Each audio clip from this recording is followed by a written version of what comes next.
आए भगवान श्री सत्यनारायण की कथा का श्रवण करते हैं। प्रथम अध्याय।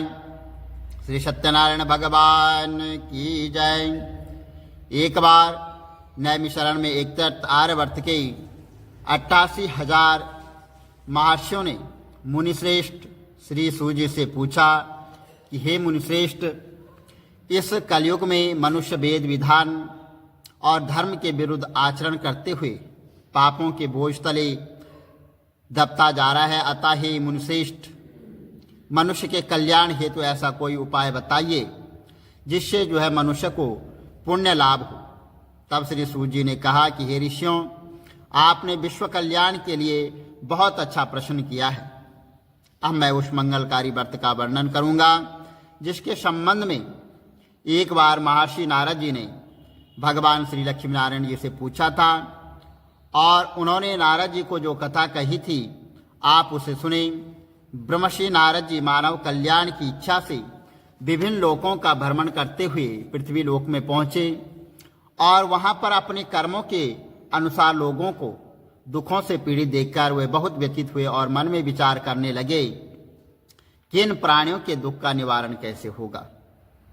जब वह कोई उपाय न सोच सके तो भगवान विष्णु के सामने वह उपस्थित हुए और वहां नारद जी ने श्वेत वर्ण और 4 भुजाओं वाले शंख चक्र गदा और पद्म से सुसज्जित देवों के ईश भगवान विष्णु की स्तुति करते हुए कहा कि हे नारायण, आप सर्वशक्तिमान व सृष्टि के पालन करता है।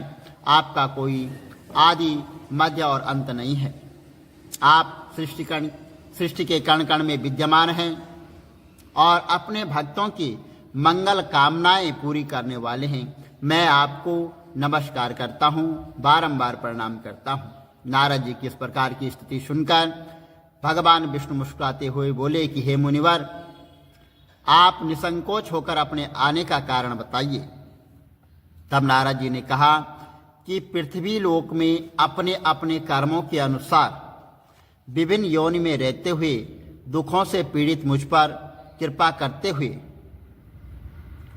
कोई ऐसा उपाय बताइए जिससे उनका दुख नष्ट हो सके। तब भगवान विष्णु ने कहा कि हे नारद, अब मैं ऐसे व्रत का वर्णन करने जा रहा हूं जिसके करने से विश्व के सभी स्त्री पुरुष पापों से उनको मुक्ति मिलेगी और निर्धनता नष्ट हो जाएगी और मनुष्य आनंद पूर्वक जीवन यापन करेगा। श्री सत्यनारायण भगवान के इस व्रत को करने से उनकी सभी मंगल कामनाएं पूरी होगी, उनकी सभी इच्छाएं पूरी होगी। नारद जी ने जब व्रत के बारे में विधि विधान की जानकारी चाही तो भगवान नारायण बोले कि मन और वचन कर्मणा, मनसा वाचा कर्मणा से शुद्ध होकर मनुष्य भक्ति एवं श्रद्धा भाव से किसी भी दिन यह व्रत कर सकता है। नैवेद्य आदि भक्ति भाव से अर्पित कर ब्राह्मणों को भोजन कराएं और दक्षिणा दें। इस प्रकार श्री सत्यनारायण की आराधना करने से सभी कष्टों से मुक्ति पाकर वह धन संपन्न व सुखी होकर आनंद पूर्वक जीवन व्यतीत करता है। इति प्रथमो अध्याय। सत्यनारायण भगवान की जय। प्रथम अध्याय संपूर्ण। द्वितीय अध्याय। दूसरा अध्याय। श्री सूर्य जी बोले कि हे ऋषि मुनियों, अब मैं आपको उस निर्धन ब्राह्मण की कथा सुना रहा हूं जिसने श्री सत्यनारायण भगवान का सबसे पहले व्रत किया था और प्राचीन समय में वह निर्धन ब्राह्मण काशी में रहता था और भिक्षा मांगकर वह अपना जीवन यापन कर रहा था। ब्राह्मण की दुर्दशा देखकर ब्राह्मणों से प्रेम करने वाले श्री सत्यनारायण भगवान ने एक दिन बूढ़े व्यक्ति का रूप प्रवृत्त कर उसके पास जाकर आदर से पूछा कि हे ब्राह्मण देवता, तुम इस तरह घर घर भिक्षा मांगकर अनेक कष्टों को सहन करते हुए कैसे जीवन यापन कर रहे हो? तो दरिद्र ब्राह्मण ने कहा कि हे मित्र, मेरा आय का कोई साधन नहीं है और मैं भिक्षा मांगकर अपना जीवन यापन कर रहा हूं। निर्धन ब्राह्मण की बात सुनकर बूढ़े व्यक्ति ने कहा कि हे मित्र, श्री सत्यनारायण भगवान का व्रत करने से सभी कष्टों का निवारण होता है और भगवान श्री सत्यनारायण की पूजा आराधना करने से तुम्हारी सभी मनोकामनाएं पूरी होगी और तुम्हारे घर में धन संपत्ति के भंडार भरेंगे और धन संपत्ति की वर्षा होगी। ब्राह्मण को व्रत करने की विधि बताकर सत्यनारायण भगवान वहां पर अंतर्ध्यान हो गए। निर्धन ब्राह्मण ने बूढ़े व्यक्ति द्वारा बताए गए व्रत को करने का निश्चय किया और उस रात उसे नींद नहीं आई। वह व्रत करने के बारे में सोचता रहा और रात भर भगवान श्री सत्यनारायण भगवान का स्मरण करता रहा। प्रातः उठकर भगवान सत्यनारायण का व्रत रखने का निश्चय करता हुआ निर्धन ब्राह्मण भिक्षा मांगने के लिए निकल पड़ा और उस दिन उस ब्राह्मण को भिक्षा में बहुत सारा धन मिला और घर लौटकर उसने अपने आसपास के लोगों के साथ भगवान श्री सत्यनारायण की पूजा करने व उन्हें व्रत कथा सुनने के बाद सभी को प्रसाद देकर स्वयं भी प्रसाद ग्रहण किया और कुछ ही दिनों में ब्राह्मण की निर्धनता दूर हो गई। उसके घर में धन धान्य की वर्षा होने लग गई। हे श्रेष्ठ मुनियों, अब मैं आपको उन लोगों की भी कथा सुनाता हूँ जिन्होंने उस ब्राह्मण से श्री सत्यनारायण भगवान की व्रत कथा सुनकर यह व्रत किया है और उनके कष्ट दूर हुए हैं। धन संपत्ति से संपन्न उस ब्राह्मण ने हर महीने नियमित रूप से व्रत करते हुए जब अगले माह श्री सत्यनारायण भगवान का व्रत किया तो उस व्रत में बहुत से उसके भाई बंधु और मित्र वहां पर सम्मिलित हुए और उसी समय एक बूढ़ा लकड़हारा वहां से जा रहा था। उसे बड़ी प्यास लग रही थी, अतः जल पीने की इच्छा से बूढ़े लकड़हारे ने लकड़ियों के अपने उस गटर को तो जमीन पर रखा और घर के आंगन में पहुंचकर उस ब्राह्मण से पूछा कि हे ब्राह्मण देवता, आप यहाँ किसका पूजन कर रहे हैं? इस व्रत के करने से क्या लाभ होता है? कृपा करके मुझे बताइए। तब बूढ़े लकड़हारे की बातें सुनकर उस ब्राह्मण ने कहा, मैं अपने बंधुओं और परिचितों के साथ श्री सत्यनारायण भगवान की पूजा कर रहा हूँ और इस व्रत के करने से श्री सत्यनारायण भगवान की अनुकंपा से निर्धनता नष्ट होती है, संसार के दुखों से मुक्ति मिलती है। और ब्राह्मण के इस व्रत का वर्णन सुनकर बूढ़ा लकड़हारा बहुत प्रसन्न हुआ और मन ही मन भगवान सत्यनारायण का व्रत करने का निश्चय कर लिया। और चलते हुए लकड़हारे ने मन में सोचा कि आज लकड़ियां बेचने से जो धन मिलेगा उस धन से मैं श्री सत्यनारायण भगवान की पूजा करूंगा।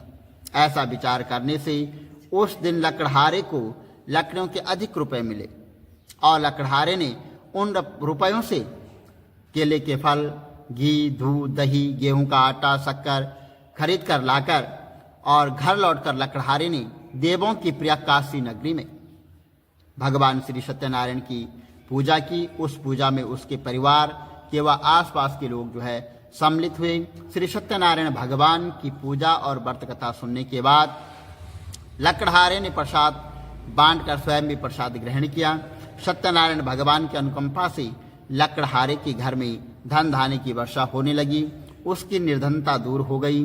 श्री सत्यनारायण भगवान की पूजा करते हुए लकड़हारा आनंद पूर्वक जीवन यापन करता हुआ अंत में मोक्ष को प्राप्त हो गया और वैकुंठ धाम को चला गया। यदि सत्यनारायण व्रत कथा द्वितीय अध्याय संपूर्ण। बोलो सत्यनारायण भगवान की जय।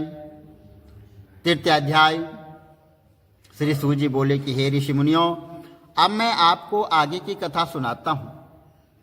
प्राचीन समय में कनकपुर में उल्कामुख नाम का एक बुद्धिमान तथा सत्यवादी राजा राज करता था। वह प्रतिदिन मंदिर में जाकर भगवान सत्यनारायण की पूजा करता था और निर्धनों को अन्न, वस्त्र और धन दान करता था।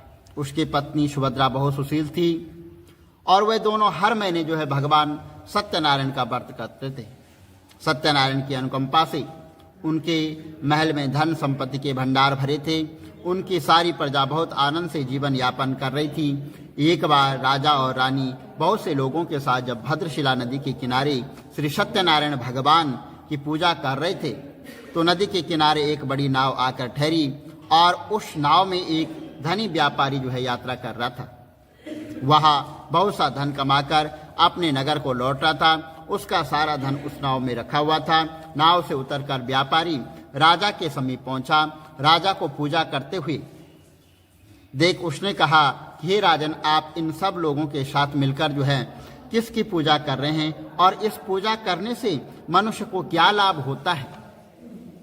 राजा ने व्यापारी से कहा कि हम जो है हर पूर्णिमा को भगवान श्री सत्यनारायण का व्रत करते हैं और फिर पूजा अर्चना के बाद भगवान का प्रसाद लोगों को बांटकर स्वयं भी प्रसाद ग्रहण करते हैं।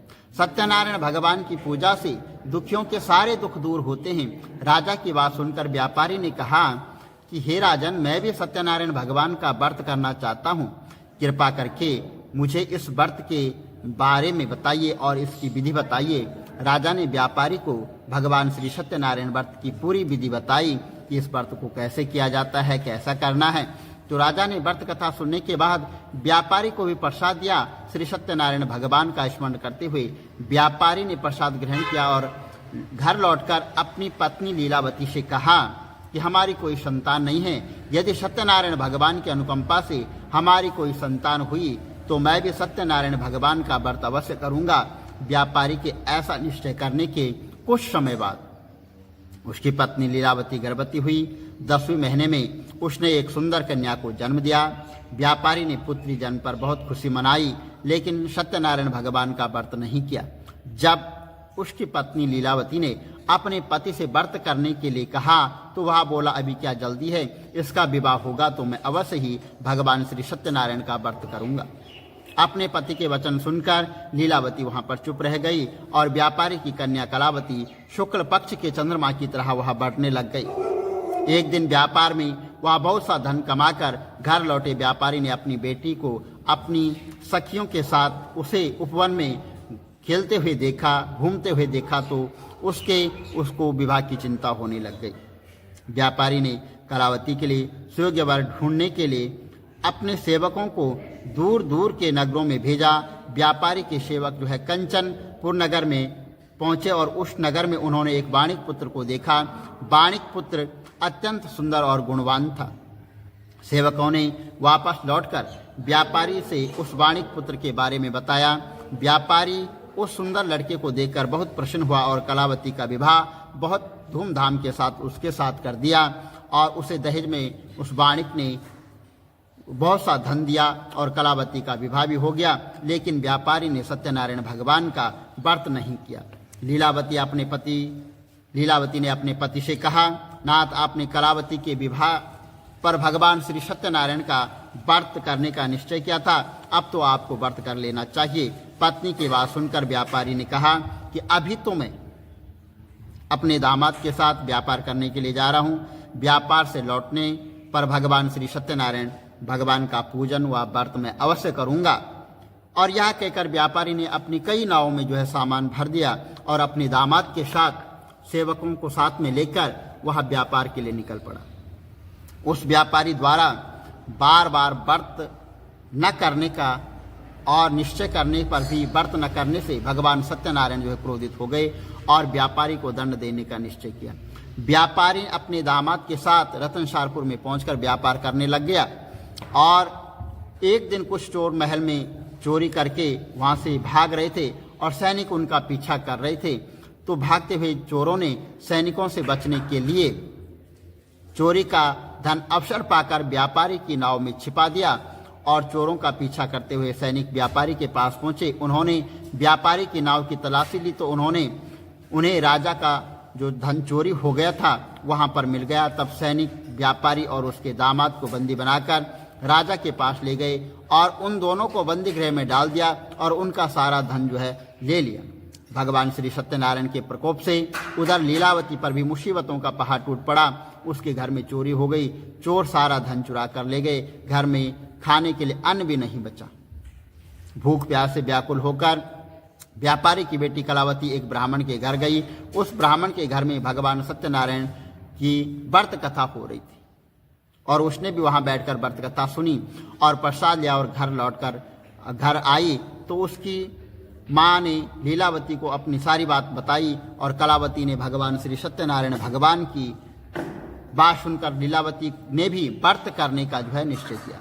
उसने कहा कि अगले दिन ही लीलावती ने अपने परिवार और आसपास के लोगों के साथ श्री सत्यनारायण भगवान की पूजा की और पूजा के बाद सबको जो है प्रसाद बांटकर स्वयं भी प्रसाद ग्रहण किया। लीलावती ने अपने पति और दामाद के घर लौट आने की मनोकामना से भगवान श्री सत्यनारायण का व्रत किया था। लीलावती ने विधि पूर्वक व्रत करने और प्रसाद ग्रहण करने से श्री सत्यनारायण भगवान ने प्रसन्न होकर उसकी मनोकामना पूरी कर दी। और उन्होंने राजा चंद्रकेतु को स्वप्न में दर्शन देकर कहा कि हे राजन, व्यापारी और उसका दामाद बिल्कुल निर्दोष है। सुबह उठते ही दोनों को मुक्त कर दो। उन दोनों का जो सारा धन तुमने लिया है वापस लौटा दो, नहीं तो यदि अगर तुमने ऐसा नहीं किया तो मैं तुम्हारा सारा वैभव नष्ट कर दूंगा। इतना कहकर भगवान सत्यनारायण अंतर्ध्यान हो गए और प्रातः होते ही राजा चंद्रकेतु ने अपने मंत्री और राज ज्योतिषियों को रात के स्वप्न की बात बताई। तो सबने व्यापारी और उसके दामाद को छोड़ देने के लिए कहा। राजा चंद्रकेतु ने तुरंत उस व्यापारी को और उसके दामाद को छोड़ दिया और उनका सारा धन वापस कर दिया। इस प्रकार श्री सत्यनारायण भगवान की अनुकंपा से व्यापारी और उसका दामाद दोनों खुशी खुशी अपनी नगर की ओर चल दिए। इति सत्यनारायण व्रत कथा तृतीय अध्याय संपूर्ण। बोलो सत्यनारायण भगवान की जय। चतुर्थ अध्याय। तो सूत जी बोले कि उस व्यापारी ने अपने दामाद के साथ शुभ मुहूर्त में नाव द्वारा रतनसारपुर से प्रस्थान किया और लंबी यात्रा करने के बाद व्यापारी ने एक नगर के किनारे नाव को रोककर भोजन किया और फिर दोनों वहां पर विश्राम करने लग गए। और तभी सत्यनारायण भगवान साधु के रूप में व्यापारी के पास पहुंचे और पूछा कि हे वाणिक, तेरी नाव में क्या है।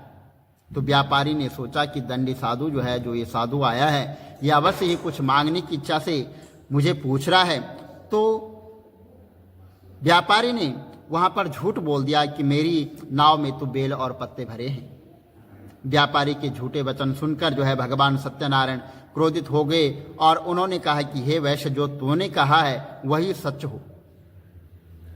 इतना कहकर भगवान सत्यनारायण वहां से अंतर्ध्यान हो गए और कुछ दूर जाकर दंडी वहां पर दंडी और साधु वहां से उस साधु को खाली हाथ लौटाकर बहुत प्रसन्न हुए। लेकिन जब व्यापारी ने अपनी नाव में बेल और पत्ते भरे हुए देखे तो वह विलाप करने लग गया और अपने झूठ बोलने पर प्रायश्चित करने लगा। तो रोते रोते व्यापारी मूर्छित हो गया और कुछ देर बाद जब उसकी मूर्छा नष्ट हुई तो उसके दामाद ने कहा, आप दुखी मत होइए, यह सब उन दंडी साधु के श्राप के कारण हुआ है। अब वही दंडी साधु हमें इस विपत्ति से छुटकारा दिला सकते हैं। दामाद के वचन सुनकर व्यापारी दंडी साधु भगवान की तलाश में चल दिए और कुछ आगे जाकर ढूंढने पर उन्हें एक वृक्ष के नीचे भगवान सत्यनारायण मिल गए। व्यापारी ने दंडी साधु के चरणों में गिरकर क्षमा मांगी और दंडी स्वरूप भगवान सत्यनारायण बोले कि हे वाणिक पुत्र, तेरे झूठ बोलने के कारण ही मैंने तुझे दंड दिया है। तूने बार बार मेरी पूजा करने के लिए कहा लेकिन कभी पूजा नहीं की। व्यापारी ने तब हाथ जोड़कर कहा कि भगवान, आप तो दीन दुखियों के कष्ट दूर करने वाले हैं, मेरी इस गलती को भी आप क्षमा करें। आपके रूप को तो ब्रह्मा भी नहीं जान पाते हैं और फिर भला मैं अज्ञानी आपकी लीला को कैसे समझ पाता। अब मैं जीवन में कभी झूठ नहीं बोलूंगा और सदैव भगवान सत्यनारायण का व्रत और पूजा किया करूंगा। आप मुझ पर अनुकंपा करें। व्यापारी की क्षमा याचना सुनकर दंडी साधु ने उसे क्षमा कर दिया और उसी समय व्यापारी की नाव में भरे हुए बेल और पत्ते धन और धान्य में परिवर्तित हो गए। और अपने सेवकों के साथ अगले ही दिन वह भगवान सत्यनारायण का व्रत करके उनकी पूजा करके सबको प्रसाद वितरित करके स्वयं प्रसाद ग्रहण किया और व्यापारी अपनी नगर की ओर चल दिए। अपने नगर में पहुंचकर व्यापारी ने एक सेवक को अपने घर में भेजा। सेवक ने लीलावती को सूचित किया। उस समय लीलावती और कलावती दोनों भगवान श्री सत्यनारायण की पूजा कर रही थी। पति और दामाद के लौट आने का समाचार सुनकर लीलावती ने पूजा पूरी करके प्रसाद ग्रहण करने के बाद कलावती से कहा कि बेटी, मैं नदी किनारे जा रही हूँ, तू भी प्रसाद ग्रहण कर शीघ्र आ जाना। कहकर लीलावती नदी की ओर चल पड़ी। परंतु कलावती पति से मिलने की खुशी में प्रसाद ग्रहण किए बिना ही घर से निकलकर नदी किनारे जा पहुंची। उसके प्रसाद ग्रहण न करने के कारण सत्यनारायण भगवान क्रोधित हो गए। उन्होंने व्यापारी की नाव को नदी में डुबो दिया। अपने पति को वहां न देखकर कलावती ने रोना शुरू कर दिया। तब व्यापारी ने कहा कि पुत्री, अवश्य ही तुझसे कोई भूल हुई होगी, इसलिए भगवान श्री सत्यनारायण ने तुझे दंड दिया है। तब व्यापारी ने सत्यनारायण भगवान से प्रार्थना की कि हे भगवान, मेरे परिवार के किसी स्त्री पुरुष से कोई भूल हुई हो तो उसे अवश्य क्षमा कर देना। तभी आकाशवाणी हुई, हे वाणिक पुत्र, तेरी कन्या मेरा प्रसाद ग्रहण किए बिना ही चली आई है। यदि अब घर पहुंचकर तेरी कन्या प्रसाद ग्रहण करके वापस लौट आए तो उसे पति के दर्शन अवश्य होंगे। पहले प्रसाद ग्रहण करके फिर उसको पति के दर्शन होंगे। कलावती ने वैसे ही किया। उसके प्रसाद ग्रहण करके वापस लौट आने पर नाव जल के ऊपर आ गई और दामाद भी सुरक्षित नदी से निकल आया। घर लौटकर व्यापारी ने अपने परिवार के साथ मिलकर विधि अनुसार और विधि पूर्वक भगवान श्री सत्यनारायण की पूजा की और कथा की और उसकी सभी इच्छाएं पूरी हुई। इति सत्यनारायण व्रत कथा चतुर्थ अध्याय संपूर्ण। बोलो सत्यनारायण भगवान की जय। पंचम अध्याय। श्री सूजी बोले कि हे ऋषि मुनियों, मैं और भी कथा सुनाता हूँ। और कौशलपुर में एक राजा था तुंगध्वज। प्रजा उसकी छत्र छाया में आनंद पूर्वक रह रही थी। राजा तुंगध्वज अपनी प्रजा के सुख दुख का बहुत ध्यान रखता था, लेकिन एक बार उसने सत्यनारायण भगवान का प्रसाद ग्रहण नहीं किया। तब सभी को चिंताओं से मुक्त करके धन संपत्ति से भंडार भरकर प्रसाद ग्रहण नहीं किया और उनकी चिंताओं को मुक्त करके धन संपत्ति से भंडार भरकर प्राणियों के जीवन के सभी सुख देने वाले श्री सत्यनारायण भगवान ने राजा को प्रसाद न ग्रहण करने का दंड दिया है। और एक दिन राजा तुंगध्वज जंगल में हिंसक पशुओं का शिकार करने निकला था। शिकार का पीछा करते हुए वह अपने सैनिकों से अलग हो गया और देर तक हिंसक जानवरों का शिकार किया। अतः कुछ देर विश्राम करने के लिए वह एक वृक्ष के नीचे बैठ गया और समीप ही कुछ चारवाएं सत्यनारायण भगवान की पूजा कर रहे थे। राजा ने उनके पास से गुजरते हुए भगवान सत्यनारायण को नमस्कार नहीं किया और चारवाओं ने जब राजा को पूजा के बाद प्रसाद दिया तो राजा ने प्रसाद भी ग्रहण नहीं किया और घोड़े पर सवार होकर अपनी नगर की ओर चल दिया। राजा जब नगर में पहुंचा तो उसने देखा कि उसका सारा वैभव नष्ट हो गया। श्री सत्यनारायण भगवान के प्रकोप से राजा निर्धन हो गया। तब राज ज्योतिषियों ने राजा से कहा कि महाराज, आपसे अवश्य कोई भूल हुई है। अगर आप उस भूल का प्रायश्चित कर लें तो सब कुछ पहले जैसा हो जाएगा। और सब कुछ पहले जैसा हो जाएगा। पूजा के बाद तो उसने क्षमा मांगी और वहाँ पर सत्यनारायण के मंदिर में राजा जाकर वहाँ पर क्षमा याचना की और पूजा के बाद प्रसाद ग्रहण करने से सत्यनारायण भगवान की अनुकंपा से चमत्कार हुआ कि राजा का खोया हुआ वैभव पुनः लौट आया। श्री सत्यनारायण भगवान की अनुकंपा से जीवन के सभी सुखों को भोगकर अंत में वह राजा मोक्ष को प्राप्त हुआ। सत्यनारायण भगवान के व्रत पूजा को जो भी मनुष्य करता है उसके सभी दुख चिंताएं नष्ट होती है। सभी मनोकामनाओं को प्राप्त कर मनुष्य मोक्ष को प्राप्त कर सीधे वैकुंठ धाम को जाता है। श्री सूर्य जी ने कुछ पल रुककर कहा कि हे श्रेष्ठ मुनियों, श्री सत्यनारायण भगवान के व्रत को पूर्व जन्म में जिन लोगों ने किया है उन्हें दूसरे जन्म में सभी तरह के सुख प्राप्त हुए। वृद्ध सदानंद ब्राह्मण ने पूर्व जन्म में भगवान सत्यनारायण का विधिवत व्रत किया तो दूसरे जन्म में सुदामा के रूप में भगवान की पूजा करते हुए अंत में मोक्ष को प्राप्त किया और वैकुंठ धाम को चला गया। उल्का मुख राजा अगले जन्म में राजा दशरथ के रूप में हुए और मोक्ष को प्राप्त करके वैकुंठ को चले गए। व्यापारी ने मोरध्वज के रूप में जन्म लिया और अपने पुत्र को आरे से चीरकर भगवान की अनुकंपा से वैकुंठ को प्राप्त किया। राजा तुंगध्वज अगले जन्म में मनु का रूप जन्म लेकर सदकर्म करते हुए मोक्ष को प्राप्त कर वैकुंठ धाम को चले गए। ऋषि मुनियों, श्री सत्यनारायण भगवान का व्रत और पूजन मनुष्य को सभी चिंताओं से मुक्त करके और अंत में मुक्ति पाकर मोक्ष प्रदान करता है। बोलो सत्यनारायण भगवान की जय।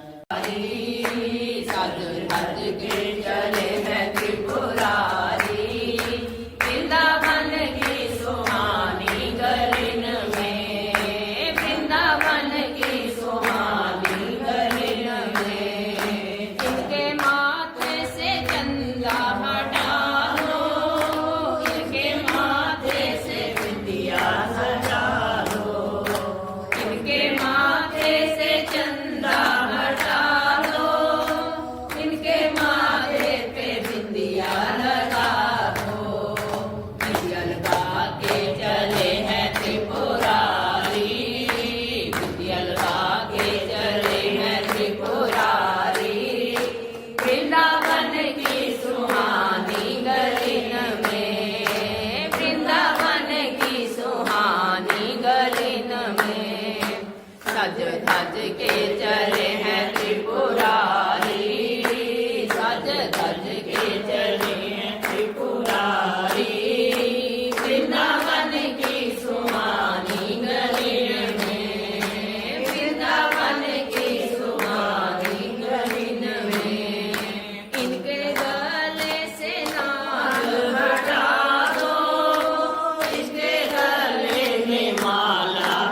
हरिः ॐ वहं शान्ताकारं भुजगशयनं पद्मनाभं प्रेषहं विश्वाधारम्